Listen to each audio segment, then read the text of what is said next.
안녕하세요. 맥키네지의 투자클럽입니다. HLB. 자, 리라푸그라티닙의 중국 경쟁 가능성 관련되는 프레스9 기사 한번 살펴보고요.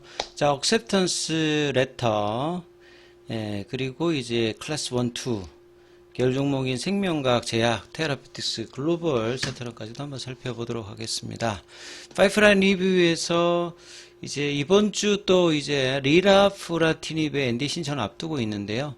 자, 중국에서 리라푸라티닙과 동일한 저응적 공략 관련해서 경쟁 가능성 내용 한번 보겠습니다.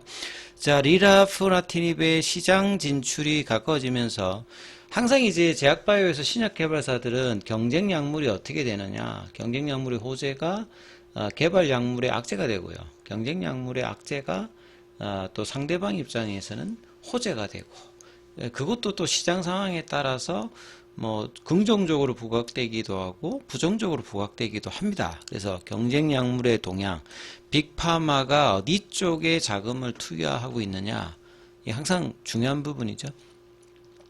자, 이미 이제 FDA 허가를 받았던 푸티바티닙에 이어서 중국의 이제 트랜스테레아의 티넨고티닙, 요것도 닙이잖아요. 그럼 다 경구용 치료제, 케미칼이라고 보시면 됩니다. 자, 티넨고티닙 같은 경우에도 FGFR2 타켓으로 융합, 재배열, 담간암 2차 치료제 대상의 임상 3상이 진행되고 있다. 리라푸라티닙은 2차 치료제로 임상 2상을 가지고 이제 조건부로 허가 신청을 계획하고 있는 거, 여기는 이제 3상을 중국 쪽에서 진행하는 거죠. 그러면 동일한 어떤 타켓으로 하기 때문에 헤드 투 헤드가 아닌데 이제 그러면 정면 대결이 벌어질 수 있는지 그 내용인 것 같습니다. 표면적으로는 적응정도 같지요. 그리고 임상 설계와 약물 특성에 따라서 FGFR 억제제, 네이버라고 하는 말은 아예 이제 투여가 안 돼 있는, 치료 경험이 없는 환자와 이런 억제제를 맞아서 이제 내성이 있어가지고, 내성이 있다는 말은 그 타켓 자체에 이제 효과가 없는 것이라고 보시면 됩니다. 그래서 2차 치료제 분야에서 직접적인 경쟁보다는 나름 이제 순차적으로 약을 이제 투여하는데 역할 분담으로 경쟁보다는 역할 분담이다, 이렇게 전망이 되고 있다는 거죠. 리라푸라티닙의 리포커스 1, 2상에서는 FGFR 네이버한 항암하락 치료, 기치료 환자 114명을 대상으로 ORR과 DCR의 데이터가 있는 거죠. 근데 네이버한 억제제를 처음 투여받은 환자군에서 높은 치료 효과를 입증했고요. 티넨고티닙 같은 경우에는 내성 이후의 환자, 보통 우리 표적 항암제라고 보통 이제 하는 것은 한 1년, 2년 지나면 내성을 다 발생하거든요. 그러면 초기에는 네이버한 환자 중심으로 쓸 수 있는 약과 내성을 받으면 다른 이제 치료 옵션을 바꿔야 되는 거죠. 그러니까 순서별로 이제 약의 특성이 있다, 이런 이야기를 지금 한다라고 보시면 되겠죠. 그래서 내성 헥터 코호트군과 내성 1차 내성 코호트군에서 데이터 값이 다르지 않습니까? 티넨고티닙 같은 경우에서. 그래서 내성 발생 이후의 환자군에서 좀 더 의미 있는 반응률을 보였고, 그래서 티넨고티닙 같은 경우에는 담간암에서 두 개의 이제 3상을 병행하고 있다. 그러니까 암을 이제 여러 개로 좀 나눠서 하는 거죠. 그래서 글로벌 3상, 불응, 재발, 억제제 치료 경험의 있는, 그 다음에 이제 다른 하나는 1차 이제 전신치료 이후의 환자를 대상으로, 그러니까 이제 임상에 들어간 환자군을 이제 분리해서 두 개로 이제 병행을 하는 거죠.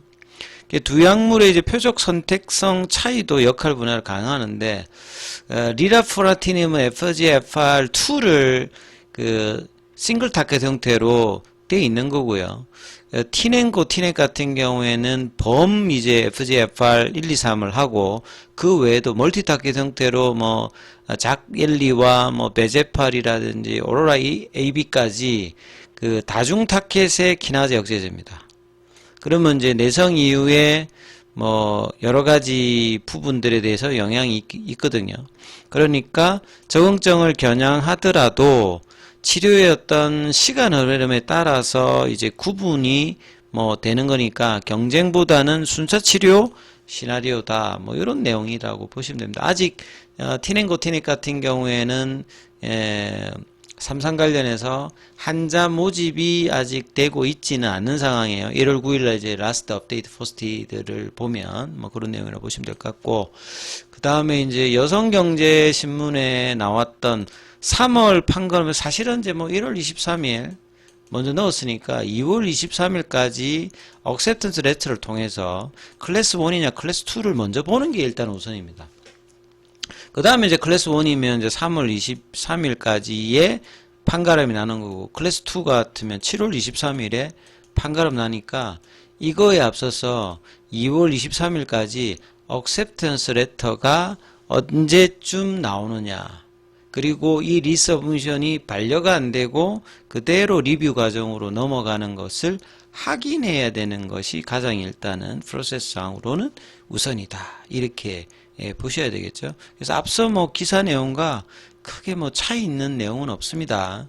그래서 이번 심사가 약물의 안전성, 유효성, 뭐 데이터를 본다 이런 게 아니라 결국 CMC 관련되는 캄넬리주맙의 뭐 데이터 정합성을 회사가 지적사항에 대해서 출고했고, 그 다음에 기타 이 바이오의약품의 전반적인 문제에서 문제가 없는지, 당연히 CRA를 맞았던 것은 그 C1이나 C2 다 봅니다. 거기에서 문제가 없어야 되기 때문에 해결되었는지를 반드시 하고 새로운 문제점이 안 나와야 되는 거겠죠.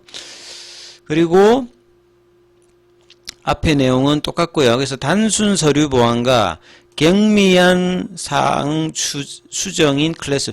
그러니까 그동안에 뭐 CRA를 한 번 받고 두 번 받았기 때문에 뭐 그런 사항을 가지고 뭐 경미하다고 볼 수는 없습니다. 일단 바이오약품은 어느 부분이든지 문제가 되면 약으로서 효과가 떨어지기 때문에 케미칼하고 다르기 때문에 경미한 사항의 수정 내용은 아니라고 보셔야 되기 때문에 제가 볼 때는 현장 제실사의 추가적인 검증이 필요한 가능성이 좀 높습니다. 그런데 이게 딱 고정되어 있는 건 아니니까 FDA가 어떤 경로로 판단을 할지 한 달 이내에 결정이 되고, 그 흐름이 그래도 클래스 1의 가능성이 부각되면 주가도 여기 따라서 급등이 연동이 되는 거고요.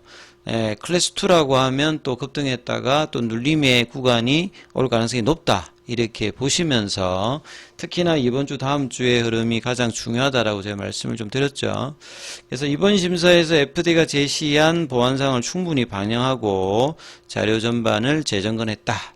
그래서 좋은 결과를 내겠다 이렇게 이야기를 했죠. 그래서 HLB 주가를 보면 오늘 뭐 HLB가 가장 일단 상승률은 높고요.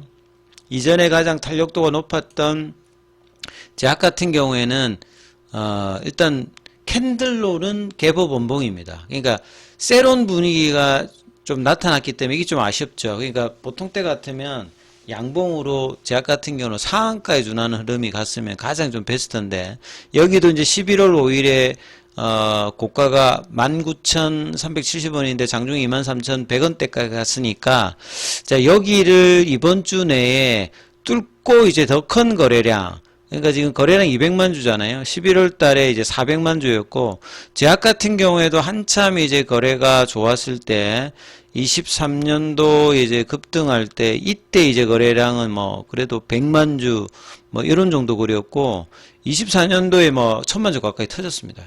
예. 역시 볼린저 밴드 상단 태깅하고 올라갈 때는 그 제약 같은 경우도 500만 주, 그다음 900만 주 뭐 이런 식으로 터졌고요. 그 다음에 3월 달까지 다시 또 두 번째 이제 볼린저 밴드 상단 태깅할 때는 이때도 700만 주, 800만 주. 여기도 그러니까 500만 주 이상의 거래를 이전에 24년도에 냈고, 7월 달에 이제 반등할 때도 이때도 보시면 1300만 주. 그래서 제약도 큰 거래를 내면서 올라갔던 흐름이 있기 때문에 오늘 이제 거래 200만 주, 이거보다 큰 한 500만 주대 이상의 거래를 만들면서 HLB로 치면 한 1000만 주 정도가 터진다라고 하면 제약은 한 500만 주 이상을 타면서 오늘의 음봉의 시가 라인이죠. 요 22,000원대를 넘어야 이제 주봉상 라인이나 이전에 작년에 걸려있던 게 한 3만원 요 라운드 피겨 가격에 걸려있잖아요. 여기로 갈 수 있는 흐름이 요번 주 다음 주에 만들어내느냐가 가장 일단 중요하다고 보셔야 되겠죠. 자, 생명과학 같은 경우에도 캔들상으로는 음봉입니다. 그러니까 11월 달에 고가 5,200원을 넘지는 못했어요. 근데 여기도 이제 볼린저 밴드 상단 돌파 후에 태깅을 일단 했는데 이번 주 다음 주에 거래가 더 들어오면서 여기도 11월 달에 거래를 넘지 못했잖아요. 그러니까 HLB와 차이점은 HLB도 여기 거래가 900만 주인데 이 거래를 못 넘었잖아요. 그러니까 1000만 주 이상의 거래가 들어오고 나머지 이제 계열 종목들도 거래가 들어와서 압도하면서 신규 매수가 들어오면서 공매도에 이제 커버링을 유도할 수 있는 매수가 진입이 돼야 되는 겁니다. 그럼 테라피틱스도 11월 달에 4,000원대 라운드 피겨 가격을 못 넘었죠. 여기는 이제 볼린저 밴드 상단 부분에 걸쳐 있기 때문에 좀 더 거래가 당연히 들어와야 되고요. 글로벌 같은 경우에도 일단 그러니까 HLB만 양봉입니다만 몸통 중심이 아니고 대부분 세론 분위기의 갭업 원봉의 형태이기 때문에 이걸 극복해버려야 되겠죠. 그리고 최근에 가장 강했던 이노베이션 같은 경우에도 아침에 좀 원봉이거든요. 그래서 더 많은 거래로 양봉을 감싸는 형태를 이번 주, 다음 주에 만들면서 흐름을 만들지가 가장 중요하다. 이렇게 좀 말씀을 좀 드립니다. 자, 장중에는 무료 텔레그램만 운영되고 있고요. 링크되어 있는 부분 확인해 주시면 되겠고, 입장 문의는 문자 남겨주시면 안내해 드리고 있습니다.